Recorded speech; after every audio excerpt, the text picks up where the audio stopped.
Hello, everybody. Thank you for joining us today in our webinar on our journey as a sustainable transport community to UNFCCC COP25.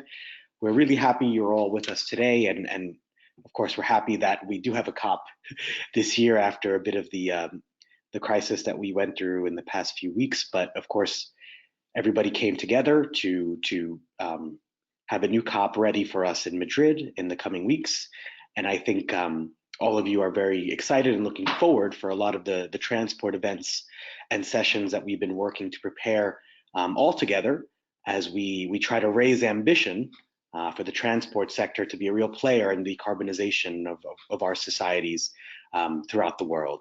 So welcome everyone. This webinar is being delivered on behalf of the PBMC, the Paris Process, Mobility and Climate. And here on behalf of the SLoCaT Secretariat, my name is Christopher Decky. I'm a Senior Associate in Policy Advocacy and Outreach, and I'll be joined by my colleague Alice Yu, who will be also presenting with me today as we go through a number of different events and some transport-related matters for COP25. We'll have some moments at the end of the webinar to take some of your questions, so please hold off until the end, and we'll be happy to answer all of your questions in due time. Next, please, Nicola. So just to show you the agenda for our day, we'll go through some introductory things about COP and SlowCAT, and then we'll go over some of the different transport events that are being planned, including Transport Day, which of course I'm sure all of you are aware of, and then some of the different events we'll be doing with the Marrakesh Partnership for Global Climate Action. And then there's some materials that the Marrakesh Partnership is releasing that focuses on a number of different thematic issues, and transport being one of them. So we'll talk a bit about that. Then we'll discuss our reporting mechanisms and our modes of reporting for this year's COP. And then finally, how you can get involved, whether you're going to be at COP or not. There's some ways that everybody can be involved. And then we'll look a bit to the future as we try to prepare for the next steps in our implementation process of the Paris Agreement. Next, please, Nicola. So just to give you a quick introduction to those of you who might not be super aware of SLoCaT, but SLoCaT, the Partnership on Sustainable Low Carbon Transport, is an international multi-stakeholder partnership that enables knowledge and action towards the implementation of sustainable low carbon transport measures and policies with a direct focus on land transport. And we try to focus our geographic footprint at developing countries, so Africa, Asia, Latin America, and the Caribbean.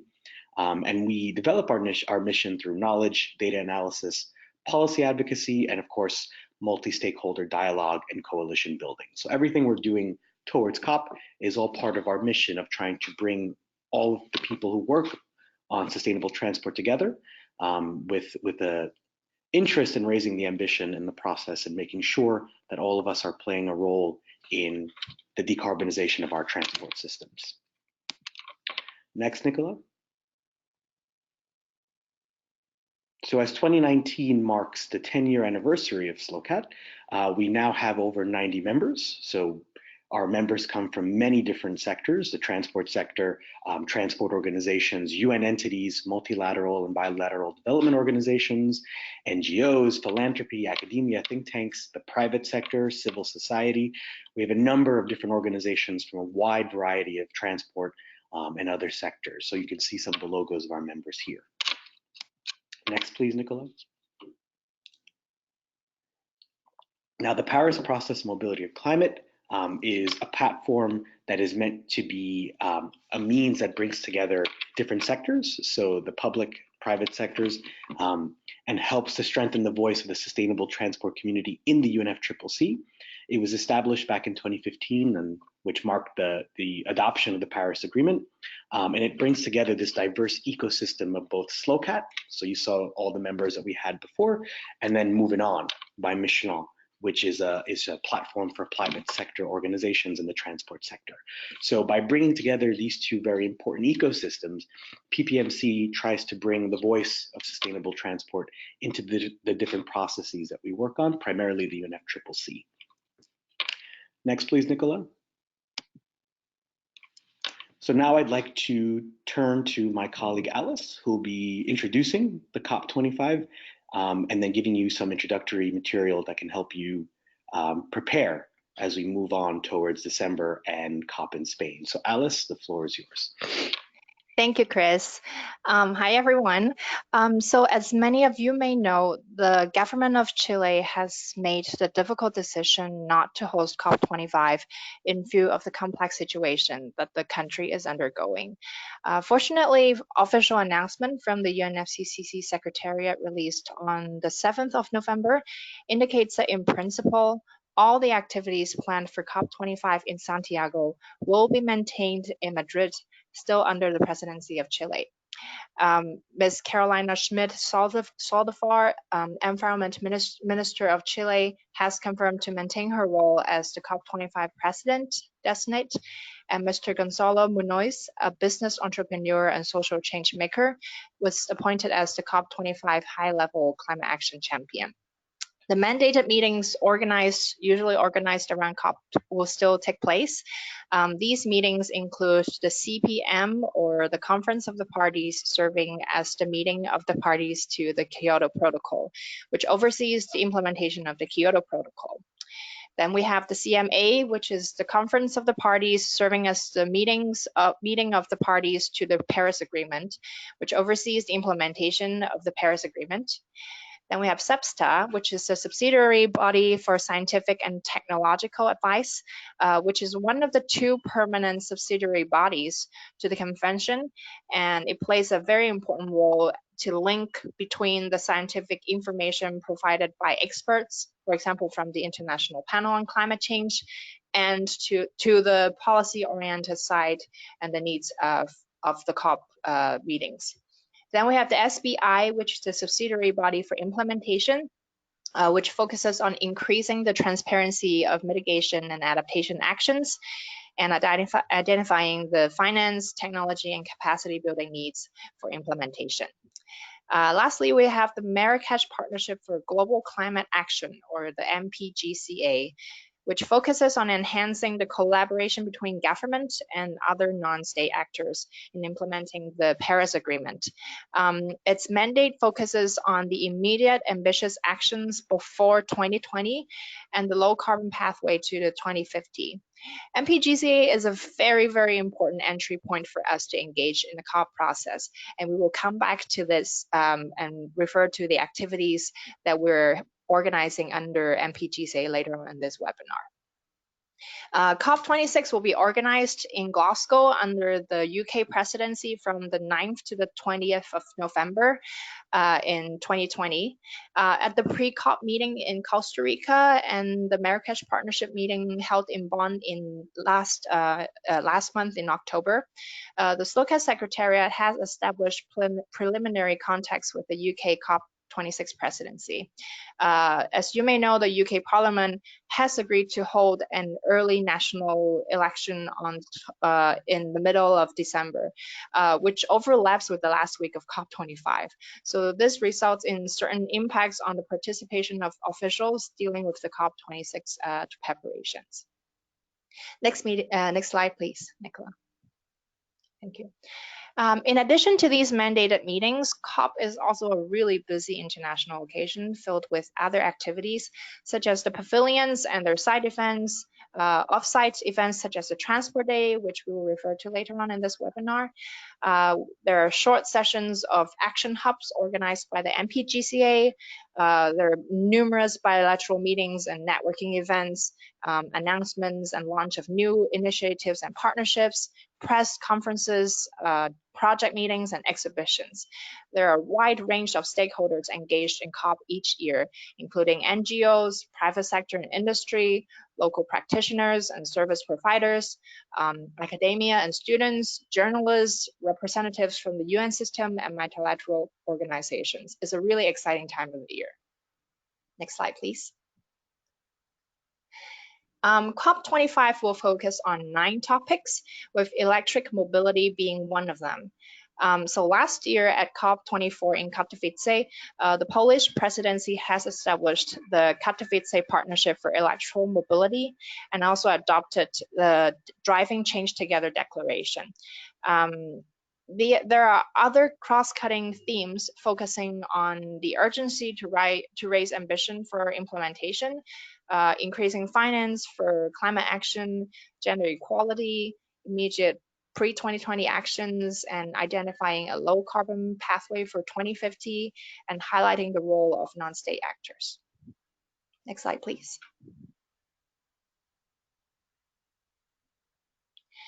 One of the key outcomes of COP25 is the rule book for Paris Agreement. The rule book was published in COP24, and it contains rules and guidelines detailing how the Paris Agreement will operate in practice. The original agreement adopted in Paris in 2015 outlines what the countries should aim for, and so the rule book now tells the countries how they should work together to achieve a low carbon, climate resilient future. The rules include guidelines on how national governments should develop and communicate their climate action plans, also known as the nationally determined contributions or NDCs. The rulebook also explains how countries should review their progress individually and collectively with a view to upgrading NDC every 5 years until the longer term goals of the Paris agreements are met.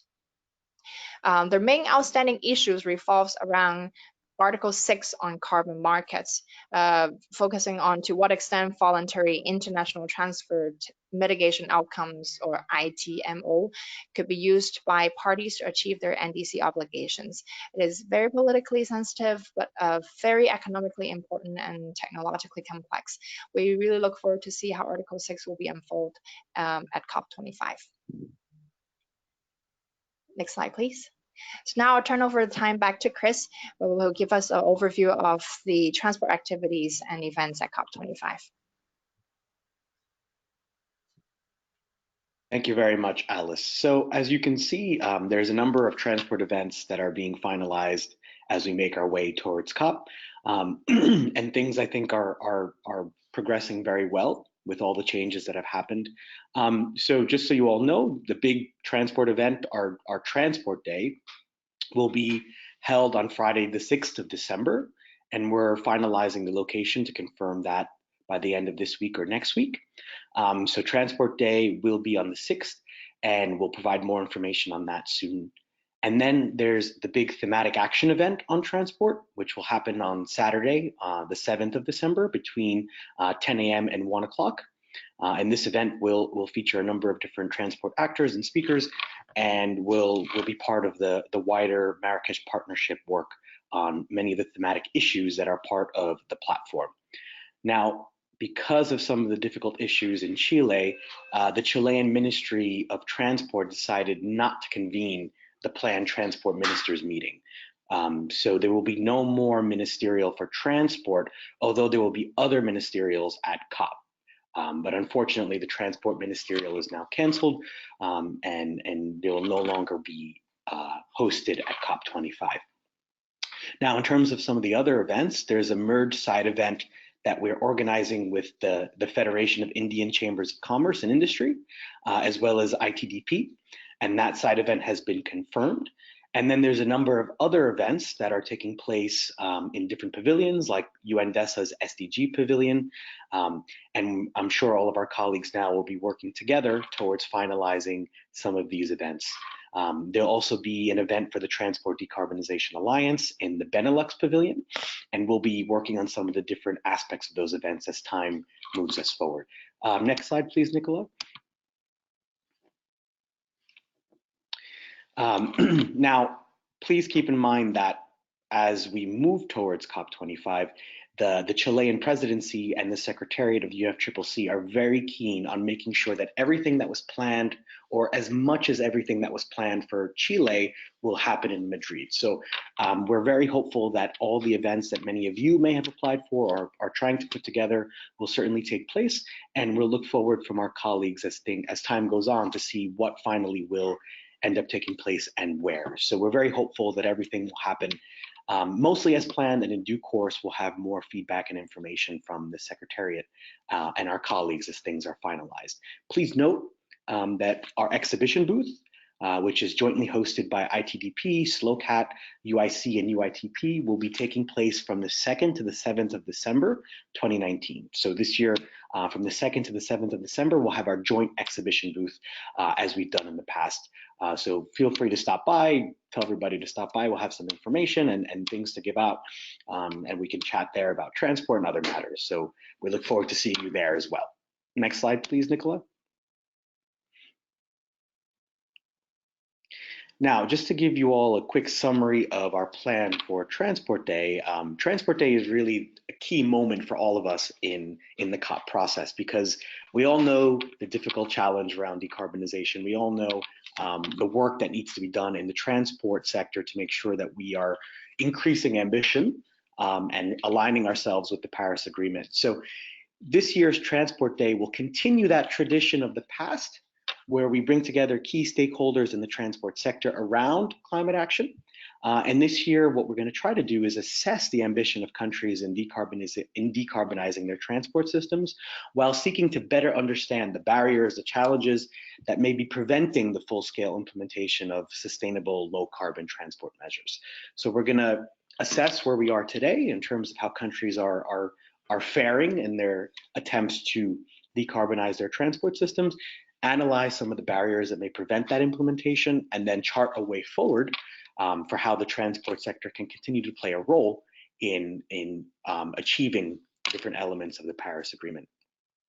Now, we'd like to see how we can bring some key messages from the Transport Day this year and bring those messages to the COP itself, to bring those messages to the low carbon transport community outside of COP, to bring those messages to the delegates and ministers gathered at COP.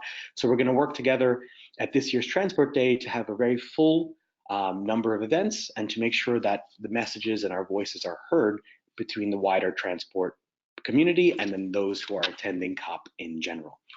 Next slide, please. So essentially our plan for Transport Day was to have 3 segments. So the first segment will focus on the vision and ambition. So how do we increase that transport ambition to bridge that mitigation gap and to make sure things are going as planned in terms of implementation? Because then segment 2 will focus specifically on implementation and try to understand what are those barriers? What is preventing us from getting to the point where we are scaling up these low carbon transport measures? And we're going to try to do something a bit different this year by having a World Cafe style event where people are discussing and feeling part of the process, so that everybody is part of the discussion and everybody is giving their inputs, and all those inputs will feed into our wider messaging towards the rest of COP. And then finally, we'll have a bit on a way forward, what the sector needs to achieve before COP26, because as we're always doing, we're always looking forward to the next event to make sure that everything we do is synchronized and synergized with other transport events, with other key moments in the intergovernmental processes, whether in sustainable development or climate change, and making sure we bridge those gaps. And that's really the focus of Transport Day this year, is to look at what needs to be done, to see what those barriers are, and then chart a way forward so that we are ready for the next steps in the intergovernmental process. Next slide, please, Nicola. So then, just to give you guys a quick summary of the 7th of December Marrakesh Partnership Transport Action Event, excuse me. So each of the 7 Marrakesh Partnership thematic areas, excuse me, sorry, will have an event of 3 hours to showcase the transformational impacts their initiatives and coalitions have made in 2019. So the key here is to show how the transport sector has made an impact this year. And the different actions, the different events, the different initiatives that have been formed around transport. And this event will be the moment for the transport sector to shine. So in accordance with the guidelines of the UNFCCC, these events have been developed in collaboration among the many Marrakesh Partnership stakeholders within our thematic area, within transport. And the other Marrakesh Partnership stakeholders from the appropriate cross-sectoral collaboration that the platform seeks to foster. So in our capacity as transport co-leads jointly with our colleagues at the ITF, we have conceptualized and are continuing to develop this transport action event under the guidance of the high-level champion. So the two high-level champions from the Polish presidency and then Gonzalo Munoz from the Chilean presidency, with further support from the UNFCCC Secretariat. So this transport event will seek to feature a bit of an interactive format, almost like TED-style presentations, showcasing case studies, snapshots, things of that nature. So we're really going to try to focus on the actions and the successes of the transport sector throughout the year, so that we're really getting a nice a nice snapshot of all the work that's been done in the transport sector throughout the year. And really, the transport event seeks to provide an opportunity to build upon existing initiatives and foster innovations by connecting multiple stakeholders from the private sector, government, cities, NGOs, academia, and other sectors, and really showcase the efforts made by various transport stakeholders to create those building blocks for a low-carbon, sustainable pathway towards 2050. So that's really the plan. We'd like to see how we can also build really relationships with other cross-cutting issues like the gender and accessibility, so things about justice and things of that nature. And as you can see, there's a number of different segments that we planned. You can find more of that information online as we continue to update the websites with information on the different transport events, including this transport action event. Next slide, please, Nicola. So let me pass it back to my colleague Alice to continue the presentation on different elements of the Marrakesh Partnership's work for our sector, transport, and for others. Thank you, Alice. Thank you, Chris. So as an outcome for COP25, the MPGCA is working to release a global climate action yearbook for 2019. The purpose of this yearbook is to reflect climate action initiatives and activities that serve to enhance ambition over time and recognizes progress made particularly by non-party stakeholders. The target audience are climate negotiators, policymakers at national and subnational levels, and the wider non-party stakeholder community, such as the youth, media, and citizens. It will include outcomes of the technical examination process and reflect on the key outcomes from the Climate Action Summit that took place earlier in September this year, linking to SDGs developed together with the Marrakesh Partnership thematic groups and think tanks. Next slide, please. Another key outcome intended for COP25 under the MPGCA is the climate action pathway. So the different thematic areas under the MPGCA are preparing this document, which includes a vision summary of a 1.5-degree climate resilient world and an action table detailing a set of impacts that needs to be achieved for the realization of such vision. So the table lays out concrete actions that needs to be taken in 5 areas, including policymaking, financing, technology, businesses, and civil society, and based on a timeline of 2020, 2030, and 2050 towards each specific impact. Both vision summary and action tables are living documents where the Marrakesh Partnership stakeholders update regularly. In order to demonstrate the cross-sectoral nature of the partnership's work, these tables also indicate the nexus with other thematic areas and the different SDGs. So the action pathway for transport was developed by the International Association of Public Transport, UITP, the International Transport Forum, ITF, International Union of Railways, UIC, and the SLoCaT Partnership. It was further enhanced with contributions from VIA Foundation, PYONG, Navigating a Changing Climate Initiative, the United Nations Conference on Trade and Development, or UNCTAD, and UN Habitat. The framework of the action pathway for transport took inspiration for the Global Macro Roadmap, or the GMR, released by the PBMC earlier in 2017, of which some of you may be familiar with it.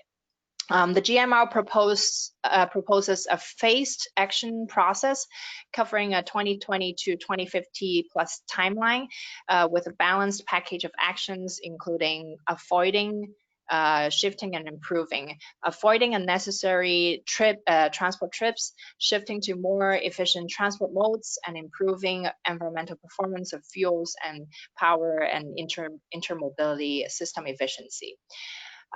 So the document is currently being developed and will be finalized and ready for release by COP.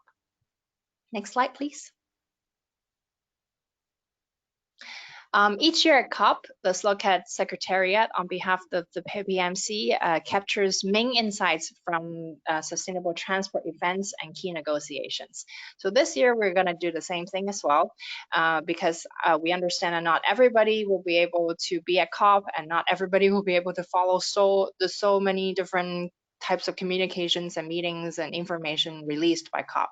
So if you don't really have the time to follow everything, this is really the right portal for you to follow, filtered, distilled information that are tailored for the transport community. The reports are disseminated to a wide audience in two ways. First way is through the bi-daily newsletters, which highlight the implications for transport. The topics will be structured around COP24 and pre-COP outcomes, such as accelerated actions, relevant negotiation updates, gender linkages, and the MPGCA mandates for pre-2020 actions and the pathway for 2050. The newsletters will be distributed via MailChimp and will also be published at the PBMC website. The second way for dissemination is the final summary report. This year, we're aiming for a more visual version, more easy to read and more digestible, and to be structured around key COP25 outcomes, and it will be published in January 2020. If you have received our reports before, you don't have to register again. But if you're new to our work at COP, please feel free to subscribe to our newsletter through this link on the screen on the PowerPoint, or you can contact us afterwards. Next slide, please.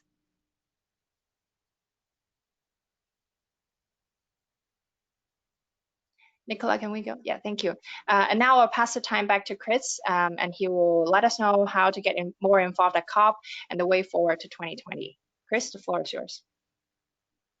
Thank you very much, Alice. So there are a number of ways you can get involved in COP. Obviously, some of you will be there in person, will be participating, will be engaging in the different events and sessions. That's probably the most obvious way, but there's a number of other ways to be involved in COP. There's going to be a COP25 web stream that allows you to send in different questions to speakers, and it's a bit interactive. So there's ways you can really follow the meetings that are happening at COP through that.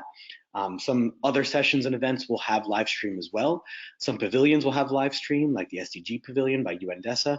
So there's a number of opportunities where you can feel like you're part of the process and engage with questions and other things. Other ways to do it is more local. You can write articles to your local press. We have all the SlowCAT and PBMC materials at your disposal, so feel free to use those as input and to share them with your local press so we can continue to build knowledge and let people know more and sensitize them towards the work that's happening around climate change at the global level. Then, of course, you can follow us on social media. We'll be constantly sending updates on Twitter and Facebook and other places, letting our followers know what's happening on a daily basis, besides the reporting process that Alice mentioned previously. But we'll also be very engaged on social media to make sure that people can get information up to date as quickly as possible as things happen and develop. So please do go ahead and follow us on social media. We'll have those links in the next slide. Then, of course, you can help us disseminate information about transport events and other things happening through your own websites, through your own social media and LinkedIn. So feel free to please help us disseminate information about transport events and different materials that our colleagues and you in the partnership and elsewhere are sharing. Help us get that information out. Then, of course, you can host discussions and debates in your countries and your cities.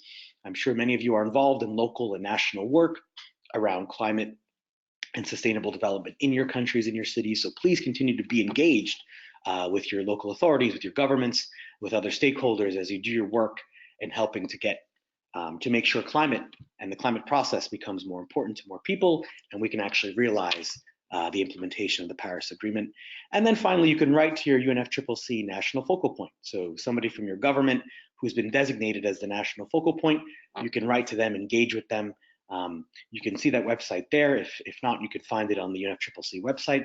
It's a good way to see who from your country is actually designated by UNFCCC, by your country, to work directly as a liaison with the UNFCCC Secretariat. So it's a good way to be engaged with different people in your country working on climate issues at the national level. Next slide, please, Nicola.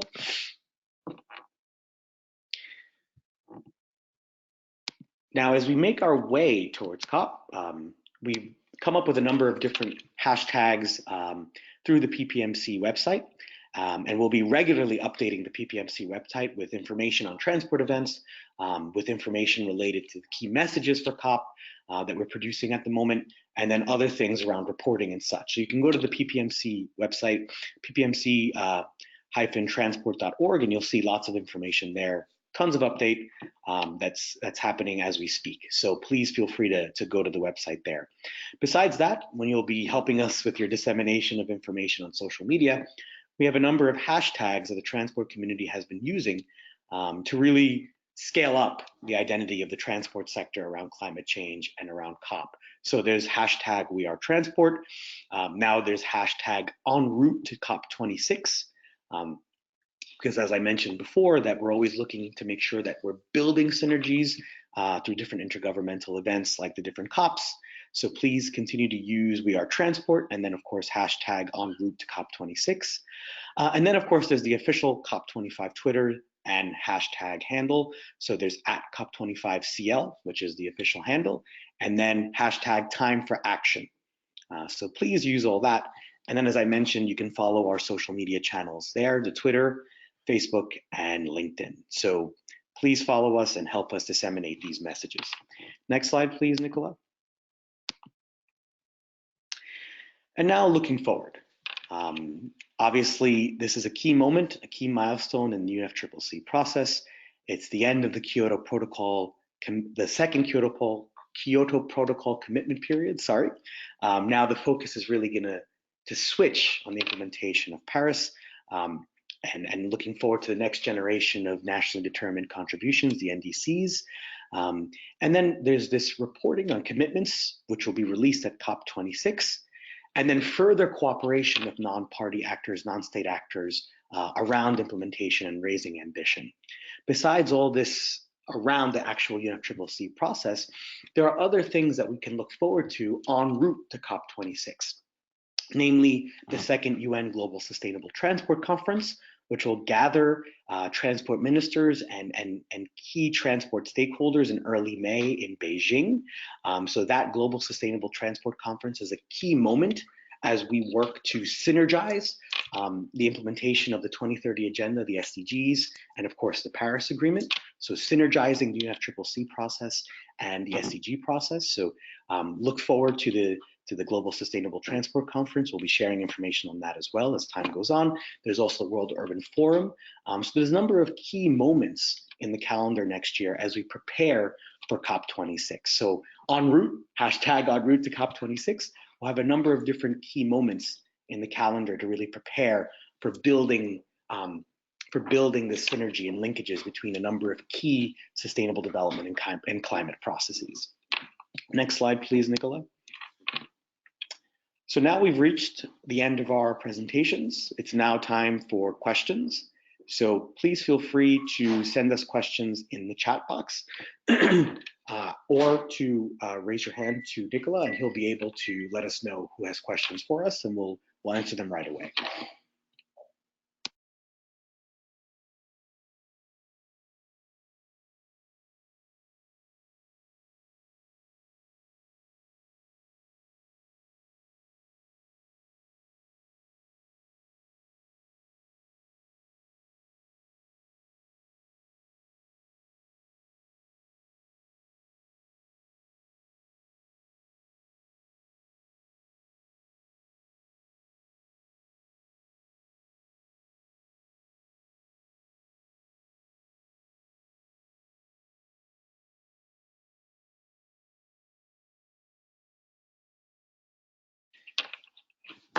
Okay, if it appears that we have no questions, so I hope that means that our presentation was very detailed and gave you all the information you needed. I'd like to pass the floor now to Marusha Cardama, the Secretary General of the SLoCaT Partnership, to give some more information and to give her thoughts on the process as we go forward. So Marusha, the floor is yours. Thank you very much, Chris. Thanks very much to all colleagues for joining us today in what has been indeed quite a few weeks of recalculation. I wanted to take the opportunity to thank you all for the patience and for the enthusiasm that we've been keeping during these days. I also wanted to thank the team for their delivery just right now. Let me share quickly a couple of thoughts as I see that we have a question in the chat box. I wanted to go back to the idea of the ministerials. You remember that originally the Chilean presidency had planned a series of ministerial meetings.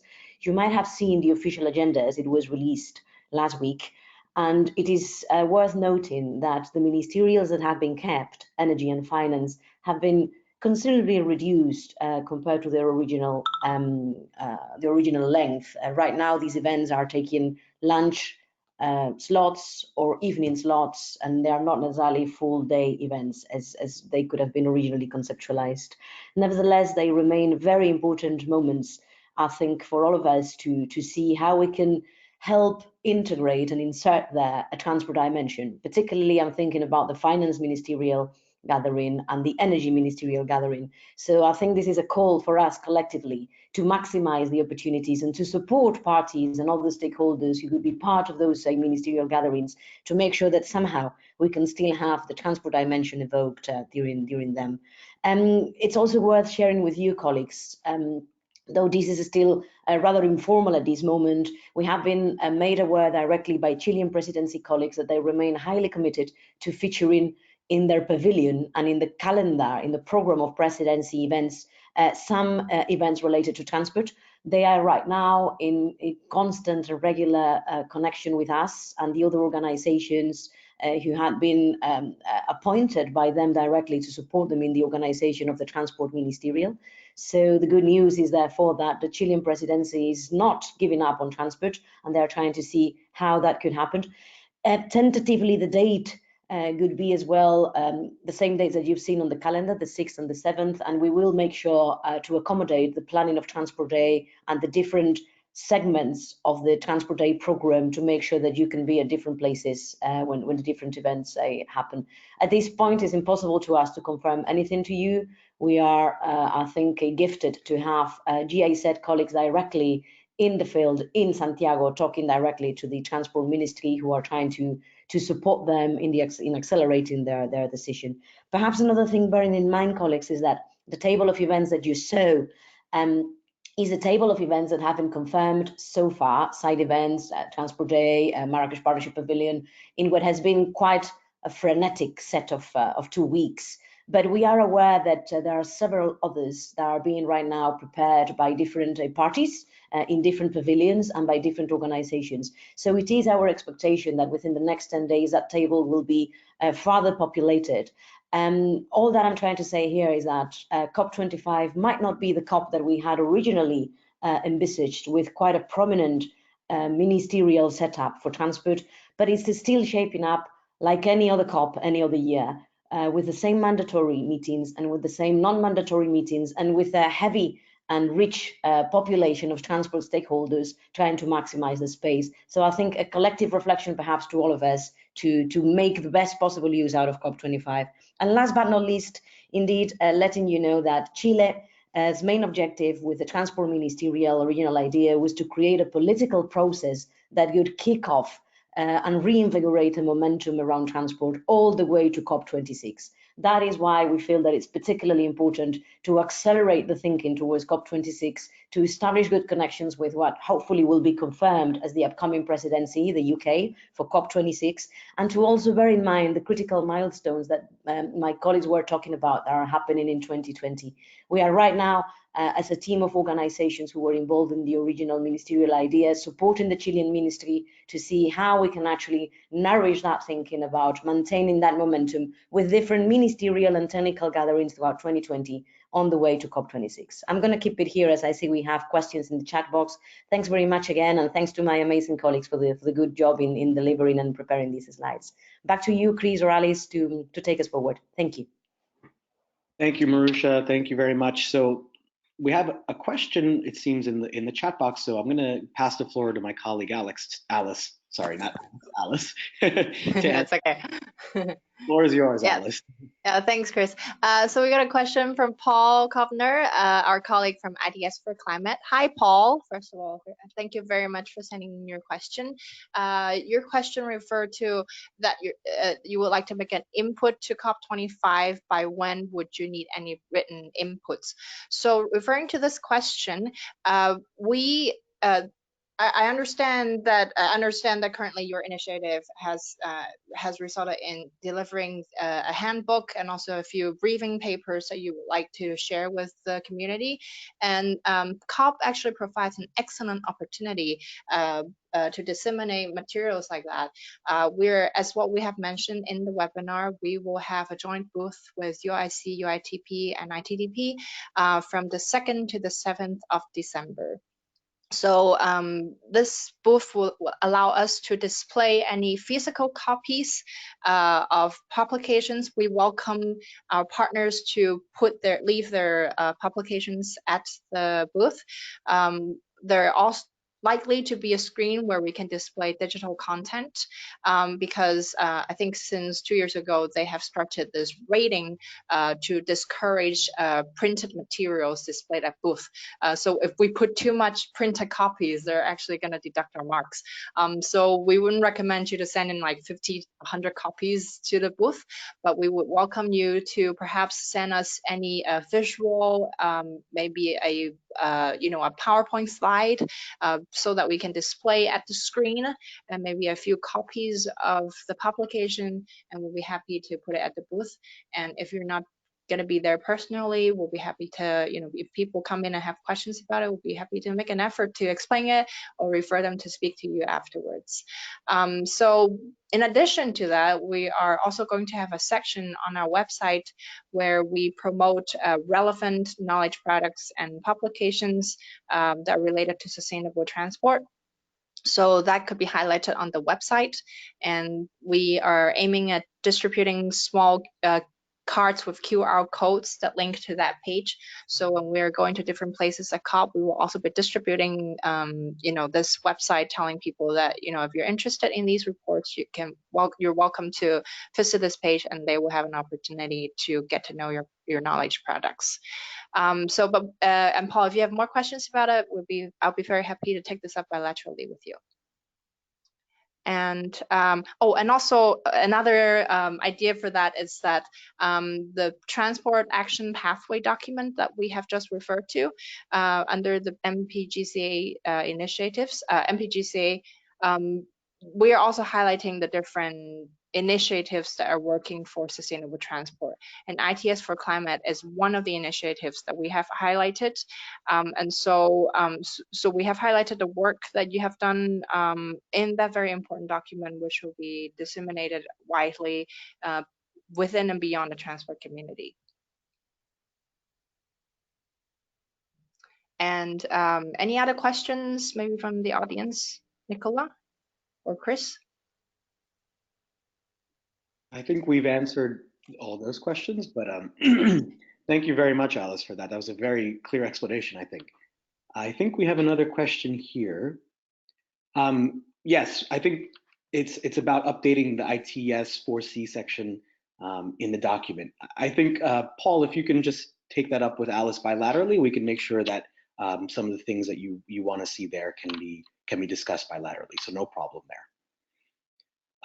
Okay, if there's no more questions then, I think we've made it to the end of our webinar. And I think it went very smoothly, considering that usually things like this always have some technical issues. So it's great that we were able to get things done in a very efficient, quick manner. We want to let you all know that by next week, we will be disseminating some draft key messages for COP25. So all of you can have a look at them and share them with your partnerships, with your colleagues, with your networks, and that will focus on transport and climate. So those key messages will be disseminated and circulated within the partnership with all of you next week. Nicola, if you could just take us to the last slide, which has some of the final links and websites.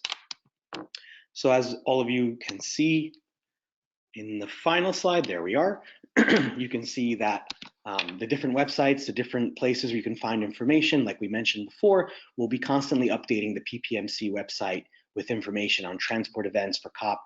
You could also have a look at the SlowCAT website and the Transport Decarbonization Alliance website, tdamobility.org. There'll be a lot of information there. Updates will be constantly put there so people can always be aware of the transport events that are happening at COP. We'll have our key messages up there. We'll have our reporting documents up there as things develop.